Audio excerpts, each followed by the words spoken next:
Bueno, las elecciones en Estados Unidos están pero bollantes, y como todo lo que pasa en términos políticos en Estados Unidos está siempre cargado por una serie de elementos que tienen categoría de espectáculo. Totalmente. Vamos a conversar, por cierto, con Mónica Rincón, que ella está en la ciudad de Filadelfia. Mónica, ¿cómo estás? ¿Cómo están? Muy buenas noches a todos en el panel de Buenas Tolerancia noches. Cero y a todos quienes nos ven. ¿Cómo estás, Carola? Ahí te escucho también. Mónica, Supongo hola. que está Hola, Paula, Mónica. está Eduardo, ¿no? Tal ¿Quiénes cual. están? Sí, tal cual. Aquí estamos todos mirándote. Oye, Esos que, somos los perdona, cuatro. hay que decir que la Mónica ha estado adentro del acto de campaña de cierre de Kamala Harris en una cuestión que tampoco es tan fácil de Aquí conseguir, sigo. Mónica, ¿cierto? No, la verdad que fue re difícil, re complicado. Nos ayudaron muchas personas a lograr entrar porque son súper limitadas las credenciales de prensa para este acto donde vamos a ver figuras de la talla de Lady Gaga. Bueno, acabamos de escuchar aquí, pero atrasito nuestro, The Roots, por ejemplo, que me imagino varios de Buenísimo. ustedes son fanáticos. Ricky Martin va a estar también, un puertorriqueño, cómo no, después de lo que sabemos que ha pasado también con este insulto en un acto de campaña de Donald Trump a los republicanos, muy significativo que está acá. Así que estamos, la verdad, nos alejamos para poder hacer este despacho, pero en el anterior, para CNN Prime, estamos al frente del escenario, o sea, a 2 metros del escenario básicamente, donde tras un vidrio completamente blindado va a hablar Kamala Harris en este cierre de campaña que ocurre en Filadelfia. Y lo que ustedes ven atrás mío es el Museo de Arte de Filadelfia, donde están los Rocky Steps, o sea, justamente los peldaños que subía en esta película tan icónica el retador por excelencia, Rocky Balboa, ¿no? Bueno, ahora hay otra retadora. Una podría ser la primera mujer presidenta, la primera además afroamericana, y aquí hay muchísima seguridad, muchísima organización también en una contienda que no se recuerda otra contienda tan ajustada, pero es una ciudad además que tiene muchísima historia. En Filadelfia se firmó la Declaración de Independencia de Estados Unidos en 1776 y 11 años después, Carola, Fernando, Eduardo, Paula, se crea también aquí en una convención la idea de un colegio electoral, esta elección indirecta de la cual hemos hablado tanto, ¿no? Un colegio electoral que lo conversamos con ustedes dos en CNN Chile Radio en una de las mañanas, ¿no? Sí. Un colegio electoral que también tuvo Chile. También tuvo Chile, parte de nuestros datos que hemos averiguado junto a Sebastián Rivas, Mónica. nuestro editor digital. Chile tuvo colegio electoral y elección indirecta hasta 1920, cuando el que tenía el presidente del colegio electoral se murió en medio del conteo de los votos de las regiones. Fue algo súper trágico y en la Constitución del 25 se cambia este sistema. Increíble, buenísima la trivia que están además acumulando ahí el director digital de CNN y la Mónica compartiéndola en las distintas plataformas. Y tú nos entregabas también en la mañana un dato súper importante. Es muy simbólico este cierre porque nunca un demócrata, y a ver si me recuerdas cómo era el dato, ha ganado la presidencia sin ganar Ya. Pensilvania, que es un swing state, si no me equivoco, ¿no? Claro. Mira, desde 1948 que ningún postulante demócrata ha ganado la presidencia sin ganar Pensilvania. Pensilvania junto a Michigan y a Wisconsin compone el llamado Muro Azul. 3 estados donde hay muchísimos sindicatos, trabajadores muy fieles en el pasado al Partido Demócrata, por eso el Muro Azul, porque el azul es el color de los demócratas, pero que han ido cambiando la demografía y también muy críticos de algunas políticas de los demócratas y sintiendo también cierta afinidad con parte del discurso económico y también de la forma de hablarle al hombre común de esa América más profunda de Donald Trump. Han sintonizado también con Donald Trump y han ido perdiendo esa fidelidad antes tan absoluta de los sindicatos, ¿no? Con el partido de Kamala Harris. Por lo tanto, claro, hay mucho en juego y por eso decíamos en la mañana, Carola, cuando conversamos, que el camino hacia Avenida Pensilvania, que es la dirección de la Casa Blanca, pasa necesariamente o preferentemente por el Pensilvania. estado de Pensilvania, y Filadelfia es una de las ciudades muy importantes de acá y por eso, atención, los latinos aquí juegan un rol muy importante. Solo en Filadelfia hay 600.000 no latinos, 600.000 boricuas, o sea, personas de Puerto Rico Impresionante. que podrían votar. Solo se registraron cerca de 380.000, pero claro, lo que hagan ellos mañana, lo que decidan hacer, es realmente muy importante. Oye, Mónica, bueno, Donald Trump ha sido bien tajante en generar una serie de frases respecto de Kamala Harris que han empezado a ser tratadas como, bueno, mentiras, derechamente.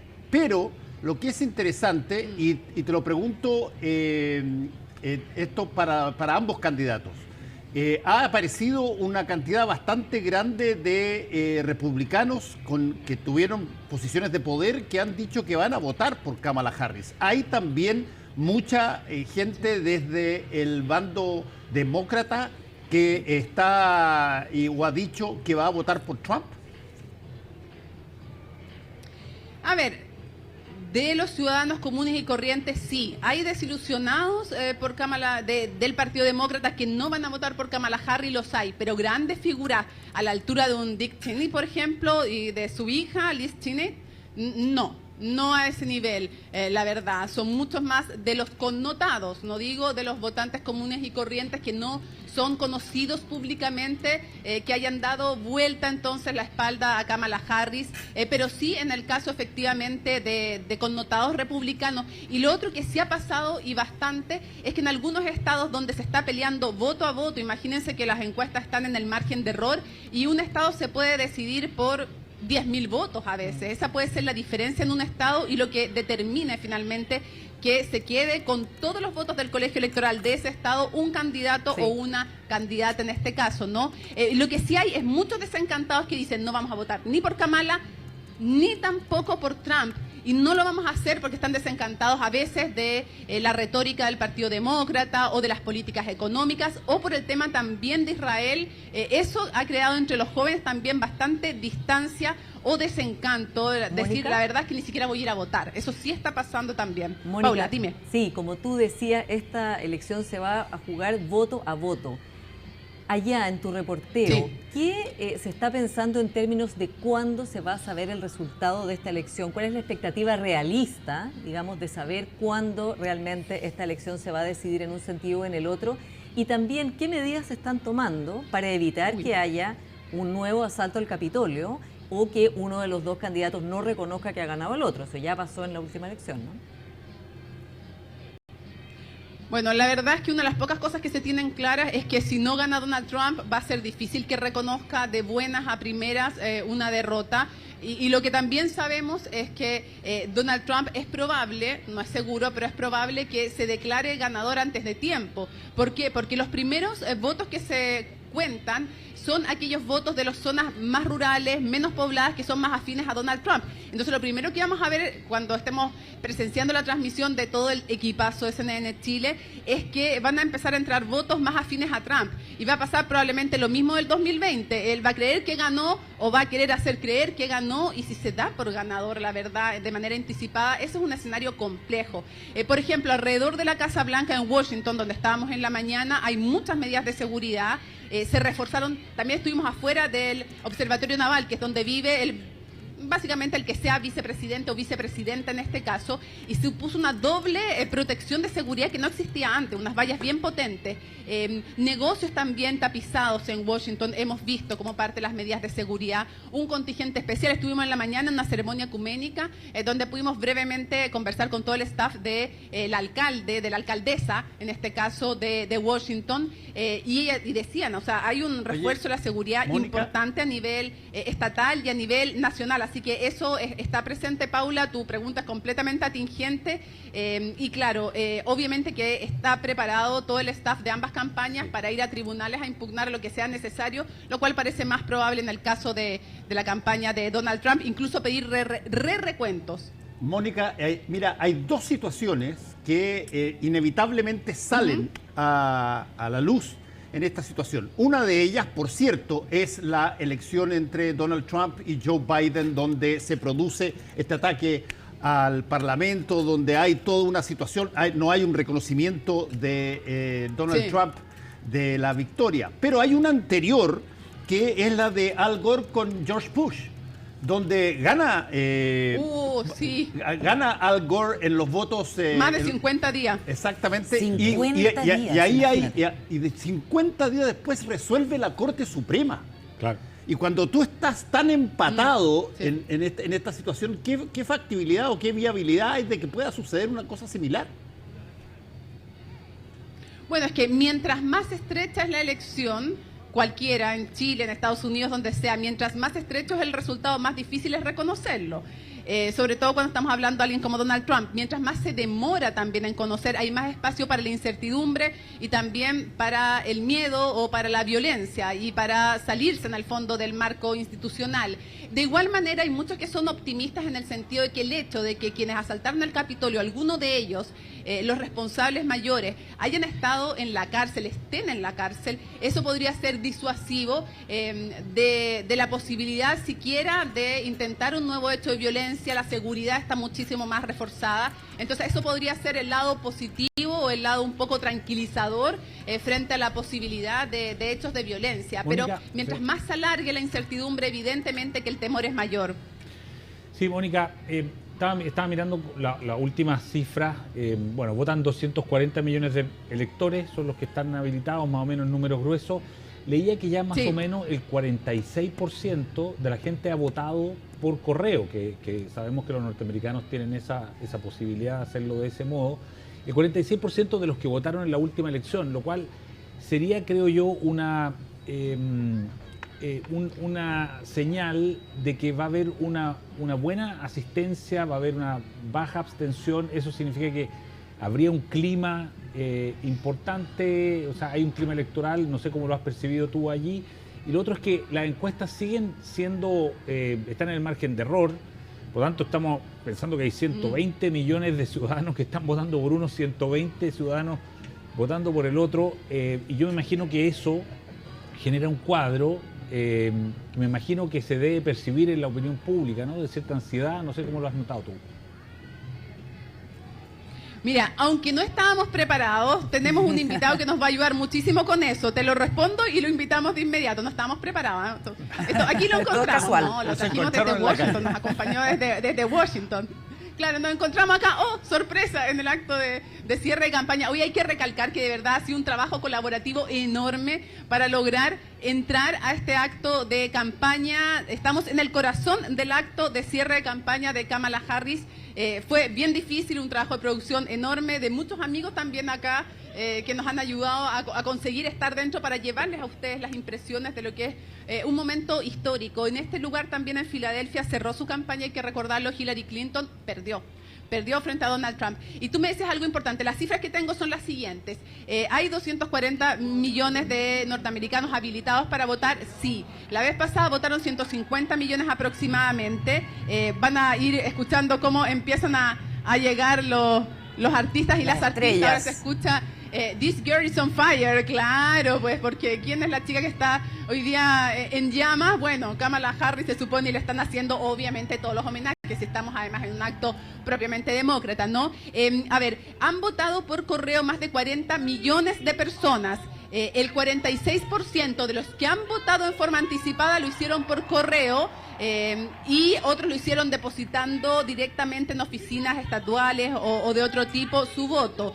Pero todavía queda muchísima gente, más de 110 millones se calcula que podrían votar mañana. Así es que hay que esperar porque además los votos por anticipado llegan más tarde, Eduardo, eso tú también lo sabes súper bien, y por lo tanto esos votos ahora podrían ser más mixtos. Normalmente son los demócratas los que votan más anticipadamente, pero en esta ocasión en vez de cuestionar el voto anticipado, lo que hizo Donald Trump fue apoyarlo, motivarlo y hacer que fueran a votar anticipadamente. Así es que la verdad nos habla de una interesante participación, sí, nos habla también de un cambio de postura en la campaña de Donald Trump también, y nos habla evidentemente de que en toda elección, sea en cualquier parte del mundo, mientras más polarizada está, o sea, mientras los ciudadanos y las ciudadanas creen que se juega más en esa elección, entonces evidentemente que lo que ocurre es que se produce mayor interés. Les voy a pedir si me pueden llamar de nuevo porque perdí el retorno, pero mientras aprovecho de invitar a que nos acompañe, ni más ni menos, aquí está, mientras ustedes me están llamando porque no van a poder por mientras hacer preguntas, se las voy a hacer yo justamente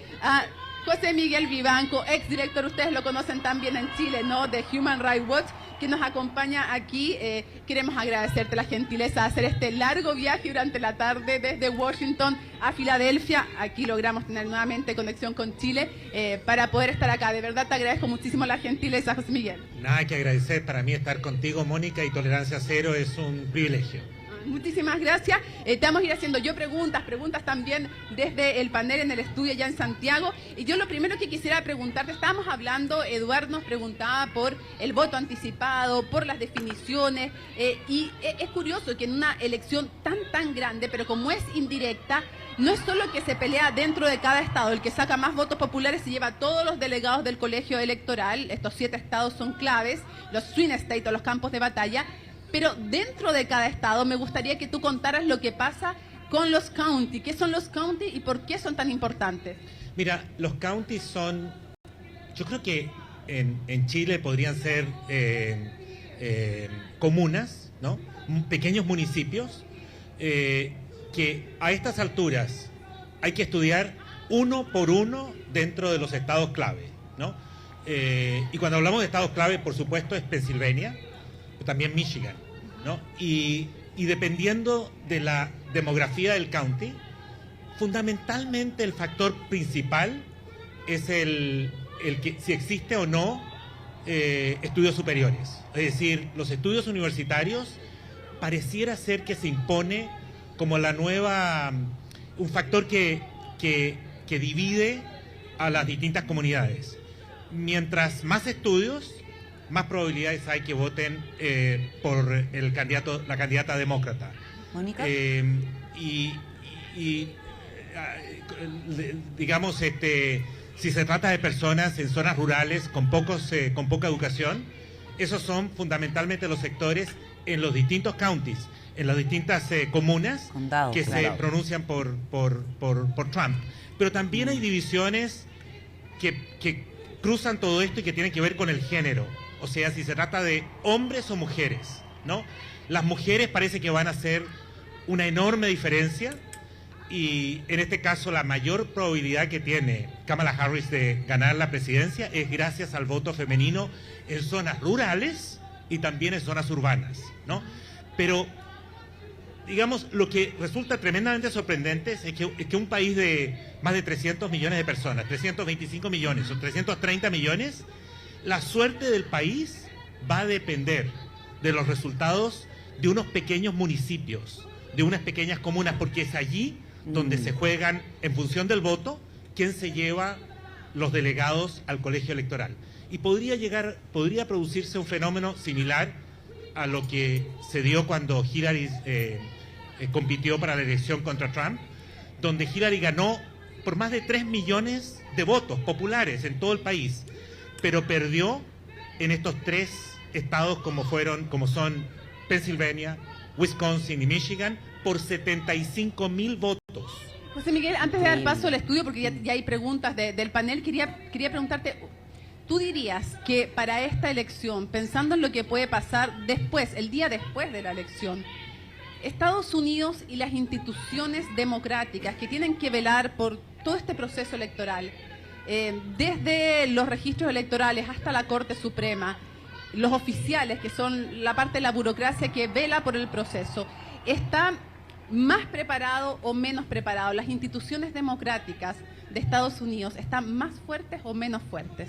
Mucho menos fuertes, cada vez más débiles. La falta de credibilidad que tienen hoy día las instituciones, el colegio electoral, los que vigilan el voto a nivel local y también la Corte Federal y también la Corte Suprema es pocas veces en la historia de Estados Unidos ha tenido un reconocimiento tan bajo. Hay 75 millones de americanos que van a votar por Trump en esta elección y que la gran mayoría de ellos cree que Trump ganó la última elección y que hubo un fraude. No hay pruebas de eso, no hay ninguna evidencia de una... Perdió todos los juicios. Perdió todos los juicios. Sin embargo, esa sensación está muy presente en el electorado de Trump. Y si los resultados son tan estrechos como todo asegura que esto va a ser muy, muy peleado, y donde yo creo que Trump tiene altísimas probabilidades de ganar, si Trump llega a perder, esto va a tomar mucho tiempo y yo no creo que Trump vaya a reconocer su derrota. Mira. Tienen preguntas allá en el estudio. Abrimos Sí. también la posibilidad de que ustedes le pregunten a José Miguel Vivanco desde allá de Santiago. Carolina. Mónica, de todas maneras, publicó una columna José Sí. Miguel hoy día en La Tercera que se llama Seria amenaza a la democracia liberal, en que establece por qué él cree que este es un duro examen a la democracia liberal al que va a ser sometido como pocas veces en la historia contemporánea un país. Y podemos complementar, me gustaría saber cuáles son las claves de esta amenaza a la democracia liberal que establece José Miguel, y lo podemos complementar además, Mónica, con la portada del New Yorker, que la tenemos acá, el de New Yorker, que es una revista, una publicación súper prestigiosa en Sí, Estados claro. Unidos. Mira, no se nota muy bien, pero es básicamente la Estatua de la Libertad haciendo equilibrismo como en altura. La vi. ¿La viste? Impresionante, ¿no? Buenísimo, Caminando por la sí, cuerda sí, sí. floja, claro. Tal cual. Perfecto. Que es básicamente el país. Transmitimos de inmediato la pregunta a José Miguel. José Miguel, Carola Urrejola desde Santiago nos pregunta lo siguiente. ¿Cuáles son las claves, crees tú, de la amenaza para la democracia que puede representar justamente esta elección, pero además un nuevo eventual mandato de Donald Trump? Hacía alusión justamente a tu excelente columna en La Tercera hoy día, y también a la portada aquella de New Yorker que se veía en el fondo la Estatua de la Libertad haciendo equilibrismo. ¿Cuán profunda es la amenaza? ¿Es para la democracia, para la calidad de la democracia? ¿Qué dices tú? No, está la democracia en juego acá. Está sometida a un examen, Carola, como pocas veces en la historia de Estados Unidos. Trump ha advertido que desde el primer día va a ejercer como un dictador, lo ha dicho con todas sus letras. Admira y tiene enorme simpatía por muchos dictadores. Él ha dicho que en los primeros días va a ordenar la detención y la deportación de 11 millones de inmigrantes indocumentados que tienen familia, que tienen trabajo acá en los Estados Unidos. Ahora, eso es imposible de hacer, lo sabemos. Es muy difícil hacerlo, pero esas son sus promesas de campaña. Como sabemos, prometió terminar con el aborto a nivel federal y lo logró con quienes eligió a él como candidatos a la Suprema Corte. Ha prometido que va a perseguir a sus opositores políticos. Y no solo a opositores políticos, sino también a jueces y a fiscales, a los que él dice se pueden perfectamente considerar como dictadores. Él tiene y ha insinuado que va a utilizar la fuerza militar para controlar el orden público a nivel nacional, que aquí hay un enemigo interno. Ese es un lenguaje propio de las dictaduras del cono sur latinoamericanas. Militarizar, usar un lenguaje de esa naturaleza para militarizar la política. Yo creo que los riesgos son muy serios y además muy probablemente no va a contar la oposición con el control que podría ejercer el Senado. Hay altísimas probabilidades que Trump logre controlar el Senado y ya controla una Corte Suprema que, como sabemos, ha declarado que Trump está por sobre la ley penal. No Trump, ha dicho el presidente de Estados Unidos. Que tiene inmunidad para los Para actos. delinquir en actos oficiales. Exacto. Imagínate. ¿Podemos escuchar más preguntas también Sí. de allá, del Sí. estudio? Sí, Oye, yo quiero hacer una pregunta. sí, Paula. Mónica, Perdón. déjame. Es que escuchando lo que decía José Miguel, tiene él una característica de Estados Unidos que es bien angustiosa o bien peligrosa también. Estados Unidos es un país que es extraordinario en una serie de materias, pero hay que tomar en cuenta a veces su historia.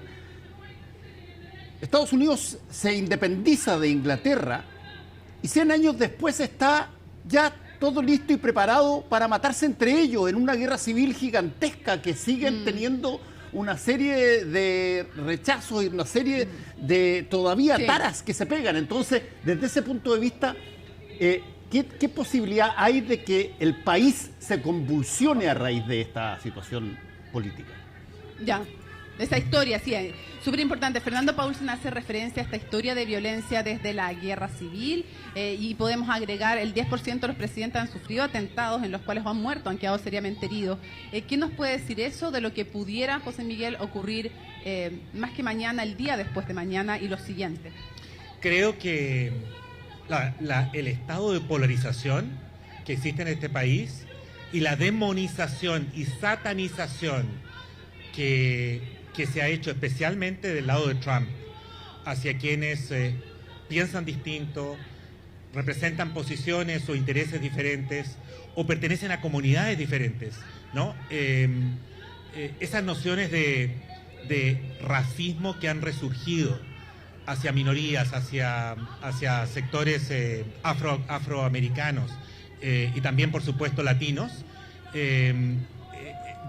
está creciendo al punto que efectivamente mi visión es que, salvo que se produzca prácticamente un milagro electoral de imponerse Trump, se va a imponer el miedo en muchos sectores de la población y muchos van a estar permanentemente bajo sospecha frente a un gobierno que está inspirado en una superioridad racial. Hay más preguntas para ti, Eduardo, Paula. ¿Quién va? Yo quiero preguntarle a ustedes dos por el voto latino, que es clave en todas las elecciones en Estados Unidos, pero particularmente en esta, especialmente después de lo que pasó con este comediante que se burló de los puertorriqueños. ¿Cómo ven, José Miguel, Mónica, el impacto que puede tener en esta elección el voto latino?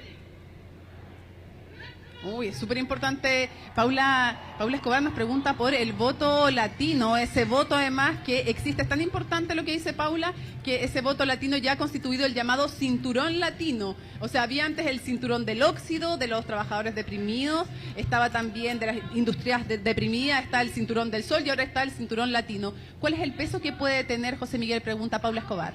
Mira, Paula, tiene un peso, indudablemente, pero el análisis del voto latino es cada vez más complejo, está súper fragmentado. Por ejemplo, el voto latino en la Florida de los Estados Unidos es un voto fundamentalmente republicano, hoy día. No lo era hace algún tiempo, pero es republicano y duro, ¿no? El voto latino en Texas, curiosamente, puede llevar a que el senador Ted Cruz pierda en Texas en esta elección. Digo puede llevar porque los resultados están muy estrechos. Pero el resto del voto latino es difícil se inclina naturalmente por los demócratas. Y en este caso, el voto puertorriqueño en este estado, en Pensilvania, podría marcar una gran diferencia. Sí. Pero fíjate que Mónica, hay muchos sectores de latinos e hispanos que llevan años en el país y que no tienen educación superior y que se conducen, actúan electoralmente de un modo muy similar al voto blanco sin educación superior. Entonces no hay una diferencia única el que por sean latinos. Además, muchos latinos son muy religiosos, ¿no? Y ese aspecto los lleva a adoptar posiciones muy conservadoras. A propósito Eduardo de esto mismo, Sepúlveda, tú con la palabra. Sí, a propósito de lo mismo, Mónica, acaba de decir José Miguel que se esperan unos 75 millones de votos para Trump. Después de lo que hemos escuchado de este diagnóstico muy sombrío respecto de Trump, ¿por qué 75 millones de personas votan por Trump, José Miguel? Gran pregunta Eduardo Sepúlveda, ¿por qué después de este diagnóstico tan sombrío que tú tienes, por qué igual 65 millones de estadounidenses que no tienen por qué, además agrego yo, no lo agrega Eduardo, pero lo agrego yo, que no tienen por qué ser radicalizados ni nada, gente común y corriente, deciden votar por Donald Trump? Porque muchos de ellos han quedado en el camino, producto de la globalización. Son sectores que tradicionalmente votaban demócratas. Sin embargo, no se sienten interpretados por el Partido Demócrata, porque el Partido Demócrata en general está liderado por profesionales, gente con títulos universitarios en universidades prestigiosas de los Estados Unidos, y el modelo de desarrollo que promueven es más bien de libre mercado. globalizante. Trump, en cambio, representa posiciones oportunistas dirigidas a explotar todos esos prejuicios. Fíjate que muchos de los que, Eduardo, muchos de los que apoyan a Trump, millones y millones, están convencidos que Estados Unidos está pasando por una gran recesión. Algunos dicen incluso depresión, cuando todos los análisis económicos demuestran que Estados Unidos hoy día es una economía envidiable, dice el Economist en un último artículo muy reciente. Todas las cifras demuestran que el país progresa y que el gobierno actual ha hecho grandes esfuerzos por mejorar las condiciones incluso de los más vulnerables. Entonces, desafortunadamente, hay grandes sectores que se sienten fuertemente interpretados por un candidato carismático como Trump, que habla de las cosas que ellos quieren escuchar y les promete que si es elegido, él personalmente va a resolver todos estos problemas. José Miguel Vivanco, muchísimas gracias por todo este tremendo viaje que hicimos desde Washington hasta Filadelfia para estar aquí en el corazón, dentro del acto de cierre de campaña de Kamala Harris. De verdad, mi agradecimiento, el de todo el equipo, lo sé, de Tolerancia Cero. Muchísimas gracias a Tolerancia Cero, muchísimas gracias a todos ustedes. Saludos. Así pues, con José Miguel Vivanco desde dentro mismo del acto de cierre de campaña de Kamala Harris, nos estamos despidiendo. Mañana una completa cobertura de todo el equipo de CNN Chile con Fernando y con Carola. Nos reencontramos bien temprano en CNN Chile Radio y por supuesto que va a ser con todos los equipos durante toda la jornada una transmisión súper interesante. Estamos siendo testigos de la historia, de la que se escribe con mayúscula y con minúscula, y esperamos tener las noticias lo antes posible, pero la verdad es que recién a las 9 de la noche hora de Chile vamos a tener el momento probablemente en que sepamos uno de los primeros estados claves. Va a ser la primera señal importante de lo que está pasando, mientras ahí veo entonces cómo los distintos personeros del Partido Demócrata, uno de los senadores, el senador Casey, está hablando y va a presentar también, va a estar aquí Tim Walz, Kamala Harris, bueno, Lady Gaga, en fin, Ricky Martin, entre otros, Fernando, Carola, Eduardo, Paula Escobar. Mañana desde las 6 de la tarde además empieza ya la transmisión especial, el programa especial. Vamos a estar en contacto contigo, Mónica, por supuesto, con Fernando, con la Matilde, con todo el equipo internacional y con todo el equipo de CNN Chile. Un abrazo para ti allá. Chao, en el acto de despedida de cierre de campaña de Kamala Harris. Chao, Mucha suerte, Mónica. Chao a todos ustedes, que estén muy bien. Un abrazo. Nos vemos. Hacemos una pequeña